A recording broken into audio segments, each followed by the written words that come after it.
자가 성령과 진리로 예배할지니라. 아멘.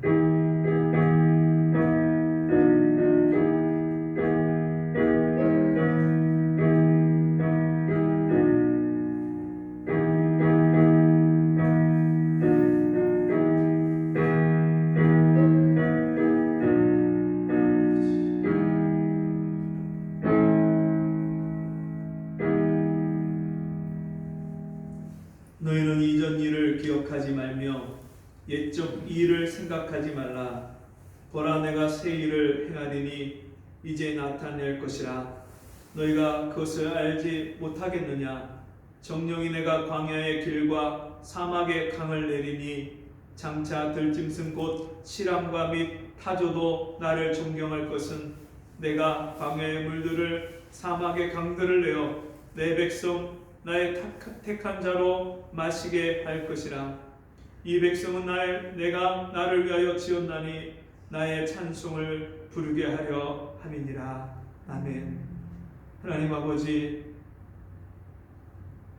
허물과 죄로 죽었던 우리를 살려주시고 구원해 주시고 우리를 위해서 자기의 하나밖에 없는 아들을, 독생자 예수를 이 땅에 보내주시고 십자가에서 우리를 대신하여 피 흘려 죽기까지 우리를 사랑해 주시고 한 해 동안도 우리를 지켜주시고 붙잡아 주시고 우리에게 은혜 베풀어 주셔서 여기까지 오게 하시는 하나님의 은혜를 감사합니다. 지난 한 해를 돌아보며 우리가 주님 앞에 회개할 것을 회개하고 또 주님께 간구하며 한 해를 의탁하며 주의 은혜를 구하기 위하여서 이 자리에 나왔사오니 이 시간에 주께서 우리를 찾아오시고 만나주시고 보좌에서 우리를 향하신 주의 음성이 들려지게 하시고 한량없는 그 은혜와 복을 내려주셔서 우리 심령이 주의 은혜로 말미암아 새로워지는 이 시간이 되게 주옵소서.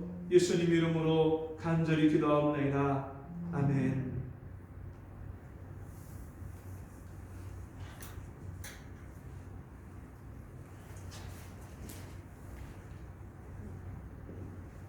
찬송가 460장 찬송하시겠습니다.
인하사 천지를 만드신 하나님 아버지를 내가 믿사오며 그 배아들 우리 주 예수 그리스도를 믿사오니 이는 성령으로 잉태하사 통정녀 아래에 나시고 본디오 빌라도에게 고난을 받으사 십자가에 못 박혀 죽으시고 장사한 뒤에 사흘 만에 죽은 자 가운데서 다시 살아나시며 하늘에 오르사 전능하신 하나님 우편에 앉아 계시다가 저리로서 산자와 죽은 자를 심판하러 오시리라. 성령을 믿사오며 거룩한 공회와 성도와 서로 교통하는 것과 죄를 사하여 주시는 것과 몸이 다시 사는 것과 영원히 사는 것을 믿사옵나이다. 아멘. 자리에 앉으셔서 찬송 349장 찬송하시겠습니다.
사랑의 하나님 아버지, 주님의 크신 은혜와 사랑을 감사드립니다. 주님 앞에 설 수 없는 죄인을 주님이 친히 찾아와 주시고 주님이 불러주셔서 나의 모든 죄와 허물을 주님이 용서하여 주시고 하나님의 자녀로 삼아주셔서 이 땅에서 그와 같이 살지 않게 하시며 하나님 아버지를 모시며 하나님 아버지와 함께 살 수 있는 귀한 은혜를 주심을 감사드립니다. 아멘.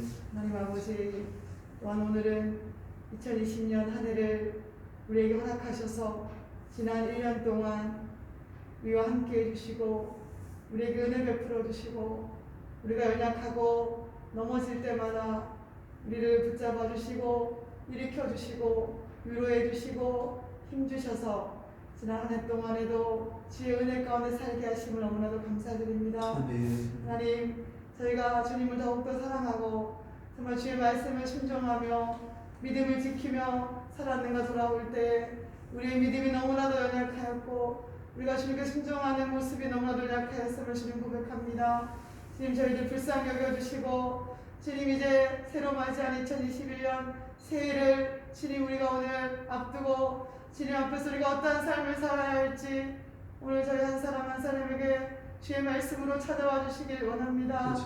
하나님, 우리를 얼마나 사랑하시고 우리를 얼마나 귀히 여기시고 정말 우리에게 은혜 베풀기를 쉬지 아니하시는 그 하나님의 사랑의 말씀을 우리 한 사람 한 사람에게 들려주셔서 하나님의 크신 사랑을 깨닫게 하시고 잃어버린 하나님의 사랑을 다시 회복할 수 있도록 하나님 모두에게 은혜를 베풀어 주시길 원합니다. 아멘. 주님, 새로운 한 해에는 더욱더 주님을 의지하며 주님과 친해지며 정말 주님 말씀 앞에 순종하는 주님이 기뻐하는 믿음의 삶을 살기를 소원합니다. 아멘. 하나님, 우리를 붙잡아 주시고 이제는 주님 앞에서 온전히 변화된 삶을 살 수 있도록 우리 한 사람 한 사람을 고쳐주시고 여러 가지 질병과 또 경제적인 고난과 아픔과 여러 가지 어려움 가운데 있는 저희 한 사람 한 사람을 주께서 기억하여 주셔서 이제는 하나님 앞에서 하나님 원하는 사람들로 주님이 고치시고 변화시켜 주셔서 정말 주님과 온전히 한 해를 또 동행할 수 있는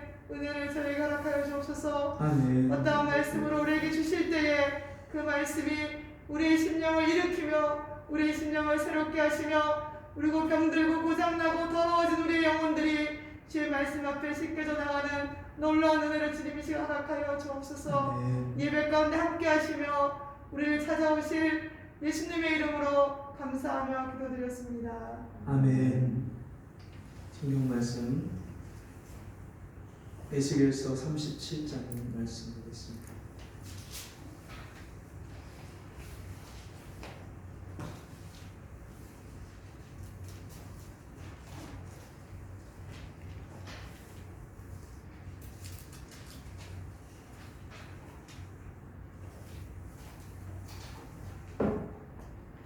에스겔 37장 1절에서 14절.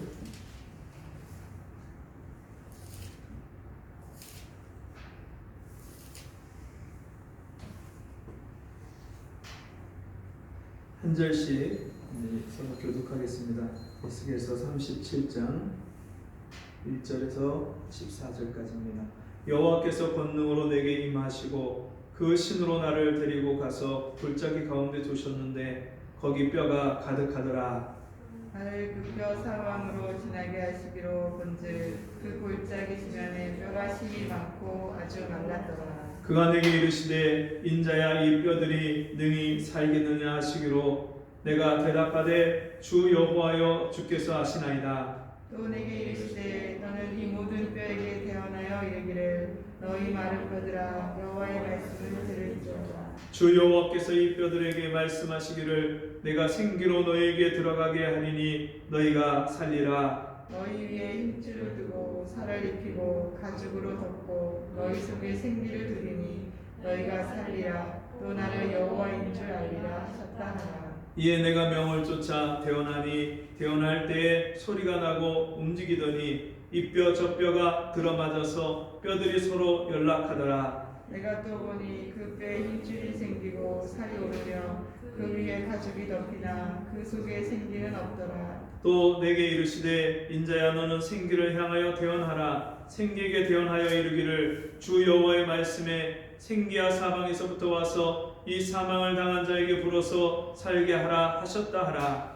이에 내가 그 명대로 대언하였더니 생기가 그들에게 들어가매 그들이 곧 살아 일어나서 서는데 극히 큰 군대더라. 또 내게 이르시되 인자야 이 뼈들은 이스라엘 온 족속이라. 그들이 이르기를 우리의 뼈들이 말랐고 우리의 소망이 없어졌으니 우리는 다 멸절되었다 하느니라. 그러므로 너는 대언하여 그들에게 이르기를 주 여호와의 말씀에 내 백성들아 내가 너희 무덤을 열고 너희로 거기서 나오게 하고 이스라엘 땅으로 들어가게 하리라. 내 백성들아 내가 너희 무덤을 열고 너희로 거기서 나오게 한즉 너희가 나를 여호와인 줄 알리라. 내가 또 내 신을 너희 속에 두어 너희로 살게 하고 내가 또 너희를 너희 고토에 거하게 하리니 나 여호와가 이 일을 말하고 이룰 줄을 너희가 알리라. 나 여호와의 말이니라 하셨다 하라. 아멘. 우리 같이 함께 보겠습니다. 생명의 변화. 생명의 변화. 2020년 한 해 동안 참 많은 일들이 우리에게 있었죠.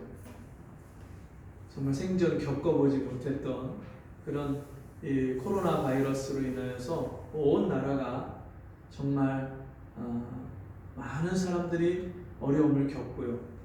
또 어떻게 해야 될지 길을 찾지 못하고 방황하고 고민하고 답답해하는 일들이 여러 방면에서 나타났습니다. 그런데 이 코로나가 우리 일상을 바꿔놓은 것들이 참 많이 있죠. 지금도 우리가 마스크를 쓰고 어디를 가야 되고 또 누구를 만날 때 그냥 일상적으로 편하게 만날 수 있었던 사람들을 우리가 이제는 거리를 두고 또 조심해야 되고 또 내가 혹시 다른 사람한테 폐를 끼치는 건 아닌가, 다른 사람한테 부담을 주는 것은 아닌가, 누구를 찾아가고 방문하는 것조차도 쉽지 않은 그런 우리 시대의 변화된 일상입니다. 그런가 하면 아이들이 학교에 가서 선생님하고 같이 질문도 하고 선생님이 하시는 말씀도 듣고 배워야 되는데 또 친구들하고 같이 뛰어놀아야 되는데 방 안에서 인터넷으로 다 수업을 듣고 진짜 우리가 옛날에 앞으로 이런 시대가 올 것이다, 스마트 시대가 올 것이다 사람들이 예상은 했지만 그것이 이렇게 강력하게 빨리 우리에게 일상이 될 줄은 아무도 몰랐을 것입니다. 분명한 것은 여러분 계속해서 이 모든 일상이 바뀌고 있다는 것이죠. 여러분 우리가 살아가는 자연계를 보면 살아있는 것은 다 변화가 일어납니다. 달라집니다. 근데 죽은 것은 몇 년이 가고 몇십 년이 가도 거기에 아무런 변화가 일어나지 않습니다. 지리산에 가면 굉장히 오래된 그런 고목이 있습니다. 고목. 나무들이 죽어갖고 절벽 위에 나무들이 다 죽어 있는데 그 나무들이 앙상하게 가지와 기둥만 남아 있어요. 그래서 눈이 오면 아주 멋진 그런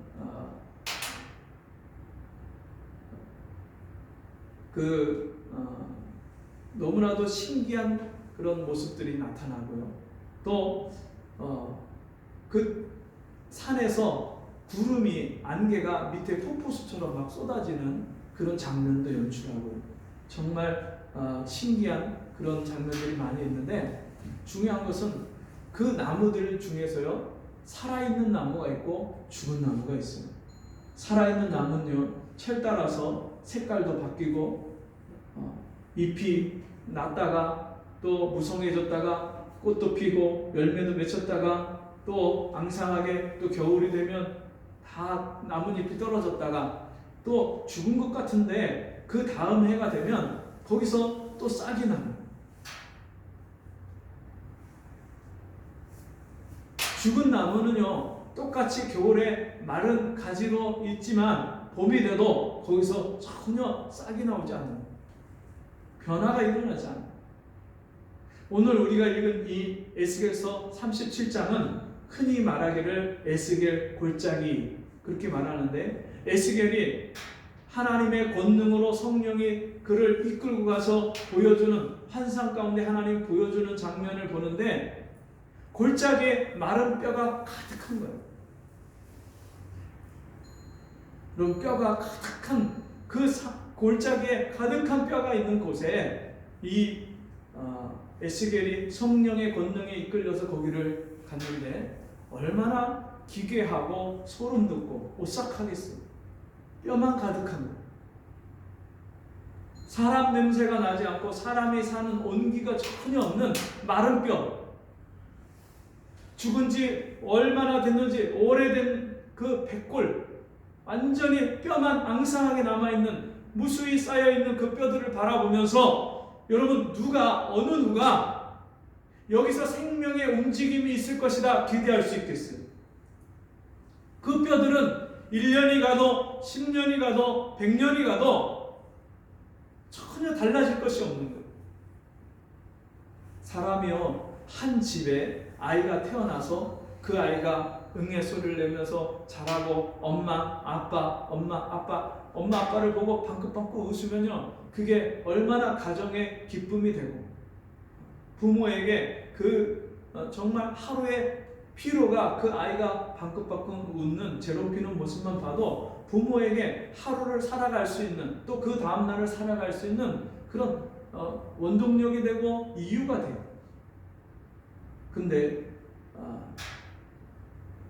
그렇게 가정이 이루어지고 날마다 그 아이가 무럭무럭 자라가는 모습들을 보고, 그 아이가 커가고 머리가 크고, 그 아이가 또 다른 자기의 삶을 찾아서 나가서, 부모의 품을 떠나서 나가서 또 다른 가정을 이루고 삶을 살아가는 것, 이게 우리가 살아가는 세대 가운데 계속해서 그 가정에서 일어나는 일들이죠.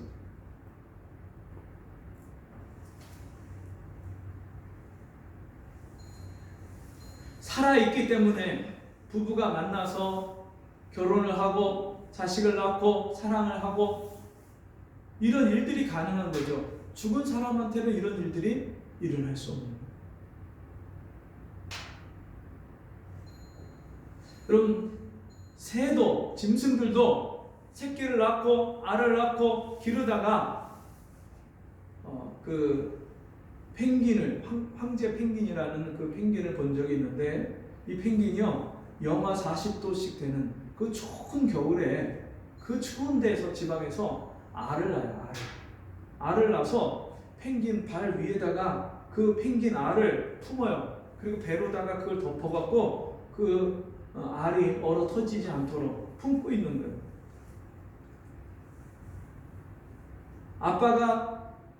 엄마가 낳아서 준 엄마 펭귄이 낳아서 준 알을 품고 있으면 엄마가요, 먼 곳으로 가서 몇십 일씩 가서 거기서 물고기를 잡아서 이 위에다가 저장을 하고, 그리고 또 와서 그 새끼에게 그걸 먹이는 거예요.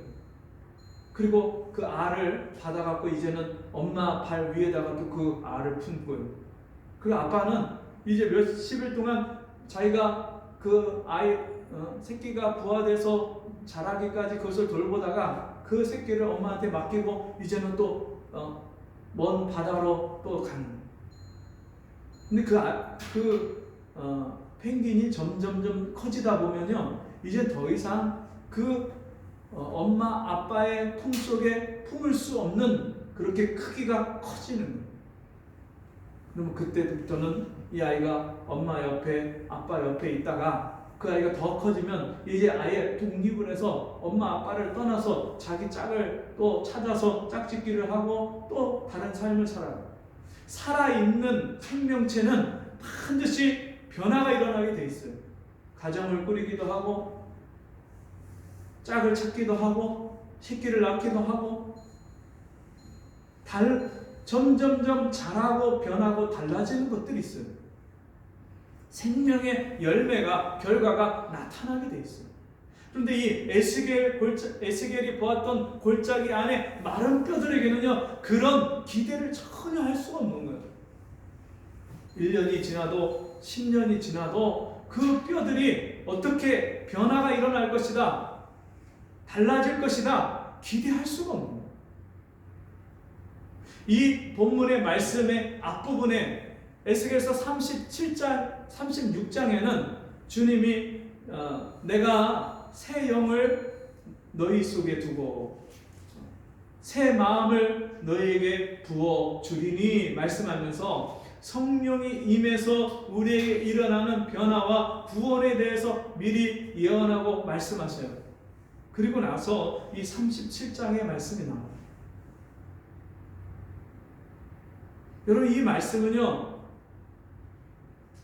사대교회 같이 너희가 살았다 하는 이름은 가졌으나 실상은 죽은 자라.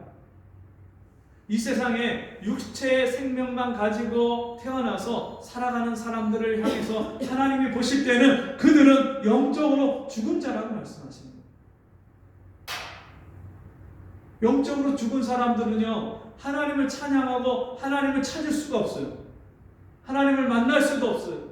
하나님께 가까이 갈 수가 없어요. 하나님이 주신 은혜와 복을 이 땅에서 누릴 수도 없어요.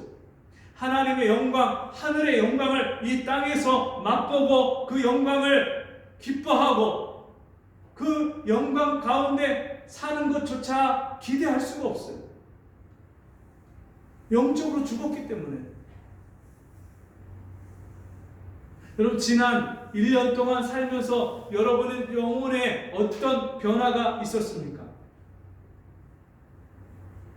영적으로 죽은 사람에게는 전혀 변화가 없어요. 영적인 생명이 있고 산 사람에게는요, 변화가 일어나요. 그런데 놀라운 것은 하나님은요, 어떤 하나님이냐? 없는 가운데서 있게 하시는 하나님이세요. 죽은 자를 살려내서 일으키시는 하나님이세요. 오늘 이 에스겔이 보았던 골짜기에 가득한 그 마른 뼈, 심이 말랐고 아주 많은 그 뼈들에게 하나님께서 뭐라고 말씀하시냐면, 인자야, 이 뼈들이 능히 살겠느냐? 죽은 지 오래돼서 뼈만 앙상하게 남고 그 백골이 가득한 그 뼈들이 살겠느냐 물어보시는 거예요. 근데 에스겔이요, 자기가 살겠다, 죽겠다, 예스 노를 전혀 대답을 하지 않고요, 주 여호와여 주께서 아시나이다. 왜 그렇게 말했을까요? 여러분, 인간의 눈을 가지고, 인간의 생각을 가지고, 인간의 능력을 가지고 뼈가 산다는 것은 전혀 있을 수가 없고 상상할 수가 없는 거잖아요. 하나님께서 에스겔에게, 인자야, 이 뼈들이 능히 살겠느냐? 살 수 있겠니? 물어보시는데 어떻게 거기다가 예, 살겠습니다 말할 수 있는 사람이 누가 있겠어요? 그거는 살 수 없는 거잖아요. 예, 살 수 없습니다 말해야 되는데 누가 지금 물어보시는 거예요? 하나님께서, 여호와께서 에스겔에게 물어보시는 거예요. 자기에게 질문하시는 하나님이 어떤 분이세요? 천지와 만물을 지으신 하나님이세요. 온 땅에, 이 땅의 모든 생명체를 살게 하시는, 지금도 이 땅에서 살아가게 하시는, 먹이시고 입히시는 하나님이세요.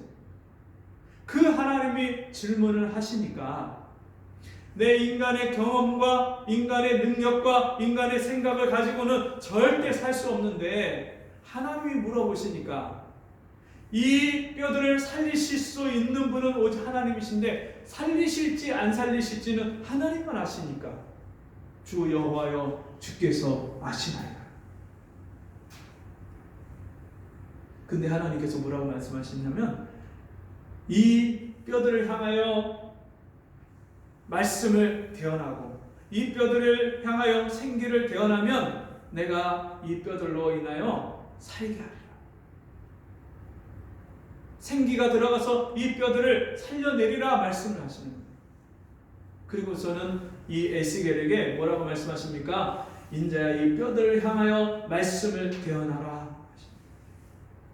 이런 말씀을 대언하는데 놀라운 일이 벌어집니다.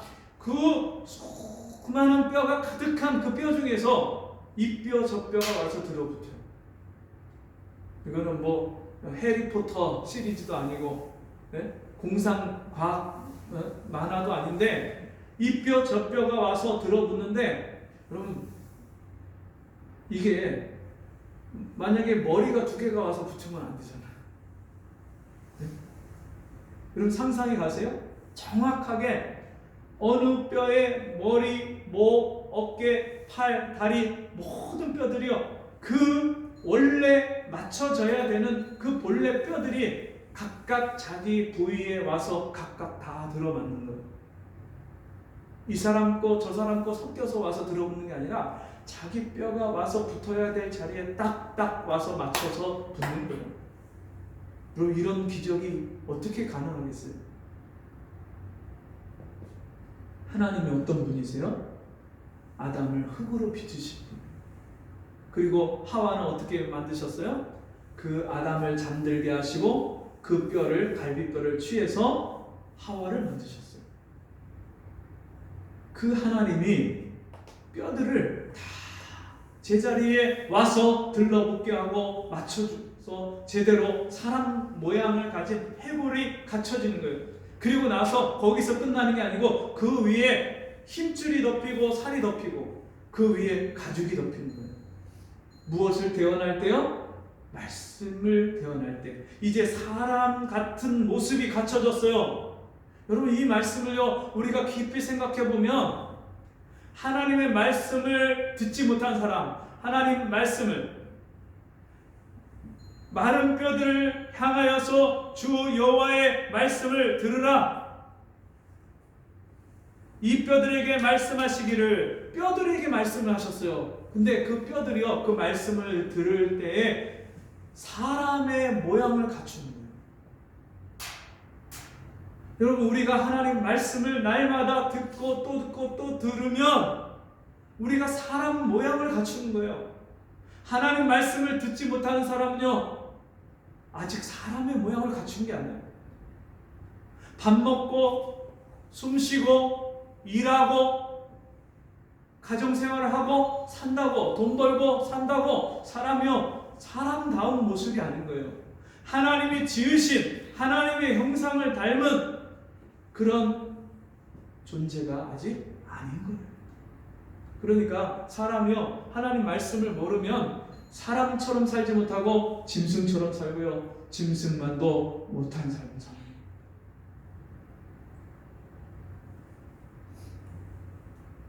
아동 성범죄를 저지른 어느 죄수가 출소한다고 해서 안산이 발칵 뒤집혔잖아요. 그 사람이 분명 사람의 모양을 갖추고 태어났는데도 불구하고 사람답게 살지 못하잖아요. 근데 여러분 비단 그 사람뿐입니까? 오늘날 많은 사람이 아내로서 남편으로서 자녀로서 부모로서 가정에서 가정생활을 하는데 남편다운 모습이 안 나오잖아요. 아내다운 모습이 안 나오잖아요. 자식으로서 부모를 어떻게 대해야 되는지를 모르잖아요. 부모로서 자식을 어떻게 길러야 되는지를 모르잖아요. 전혀 자식에게 본이 될 수 없는, 아내에게 남편으로서 존경받을 수 없는 그런 모습으로 살잖아요. 왜 그래요? 하나님 말씀을 듣지 못했기 때문에.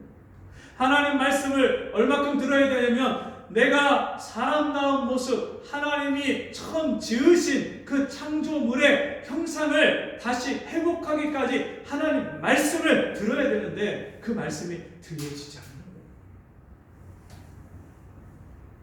그냥 아직도 영적인 해골의 모습으로 살아가는 거예요. 내가 왜 그러지? 내가 이러면 안 되는데, 내가 아무리 다짐해도 결심해도 안 바뀌잖아요. 내 마음 내가 스스로고 조절하고 다스릴 수가 없잖아요. 하나님 말씀이 자기 마음과 생각을 조절할 수 없는 그런 나에게 들어오면, 그 말씀이 들려지면 하나님의 말씀이 나를 조절해 주시고 다스려 주셔요. 사람 모양다운 사람 같은 형상이 그때 갖춰지고 만들어져 가는 거예요. 제가 하나님 말씀을 들으면서 하나님 말씀이 깨달아지면서 하나님 말씀을 날마다 먹으면서 내 모습을 하나님이 보여주시는 거예요. 하나님 말씀을 듣기 전에 그때는요 다른 사람의 모습만 보여요. 다른 사람의 죄와 허물과 잘못하는 것, 나에게 함부로 대하고 서운하게 하는 것, 그것만 보였어요. 하나님 말씀이 내 영혼에 들어와서 마른 뼈와 같은 내 심령에 하나님 말씀이 들려지기 시작하는데 이제는 내 모습이 아니라 다른 사람의 모습이 아니라 내 모습이 깨달아지고 내가 하나님 앞에 마른 뼈와 같은 존재, 마른 막대기 같은 존재, 길거리에 굴러다니는 돌멩이 같은 그런 하나님의 말씀을 듣지 못하고 여태까지 살았던 내 모습들을 하나님이 그대로 보여주셔요. 하나님 말씀이 들려질 때 하나님이 지으신 처음 사람의 형상과 모양을 갖추게 되는 줄 믿습니다. 사람의 모습이 됐어요. 그런데 움직여요? 못 움직여요? 못 움직여요. 일을 해요? 일을 못해요. 아무것도 할 수가 없어요. 그 형상만 모양만 이제 갖춰졌을 뿐이지 일어나서 활동력 있는 삶을 살지 못하는 거예요. 그때 에스겔 선지자에게 하나님께서 뭐라고 말씀하십니까? 그 뼈들을 향해서 이제 모양을 갖춘 그 사람들을 향해서 생기를 대언하라. 사방에서 생기야 와서 이 사망을 당한 자들에게 들어가라 말씀할 때 생기가 사방에서 와서 그 이제 사람의 모양을 갖춘 그 사람들에게 들어가는 거예요. 그들이 생기가 들어가니까 일어서는데 극히 큰 군대더라. 이 생기는요 창세기 2장 3장에서 하나님이 사람을 지으시고 그 사람의 코에 생기를 불어넣으시니 사람이 생명이 된지라. 그 생기를 불어넣으시는 단어와 같은 루아 바람, 영, 숨, 하나님의 성령을 바람을 불어넣듯이 하나님이 이 사망을 당한 자들에게 불어넣으신 거예요. 그러니까 그 이제 갓 사람의 모양을 갖췄던 사람들이 일어서는 이제 전쟁에 나가서 싸울 수 있는 큰 군대가 됩니다. 옛날에 여러분 전쟁터는요, 전쟁터에서 사람들이 서로 막 총을 쏘고 또 칼을 휘두르다 보면 한 지역에서 수백 명, 수천 명이 한꺼번에 죽어요. 옛날에 베트남 전쟁, 6.25 전쟁 때 이런 때요, 수백 명, 수천 명이 한 곳에서 막 전투를 하다가 폭탄이 떨어지고 그러면 거기서 수백 명이, 수천 명이 한꺼번에 다 죽는 거예요. 그러면 그 한 곳을 파내면 지금도 유해 발굴을 하고 하다 보면 한 지역에서 수십 명, 수백 명이 한꺼번에 죽은 시체들인 그 뼈들을 찾고 유해를 발굴합니다. 그와 같이 이 마른 뼈들이 원래 그런 전쟁터에서 한꺼번에 사람들이 죽은 것 같이 영적인 전쟁, 마귀와의 전쟁에서 다 영적인 사망자가 된 마귀의 종노릇하고 마귀에게 우리가 영적 생명을 다 잃어버린 상태로 태어나서 저주를 하나님의 축복을 빼앗기고 저주 아래 태어나서 이 땅에 육신으로 사는 인생이 전부인 줄 알고 그것을 위해서 사는 그런 존재, 먹고 사는 생존 경쟁을 하고 치열하게 살지만 그게 이 육체의 생명을 잠깐 연장을 해줄 뿐이지 우리에게 영원한 생명을 줄 수 없는, 그래서 죽음과 함께 이 세상 모든 것과 상관없는 머나먼 길을 떠나야 되고 다시 돌이킬 수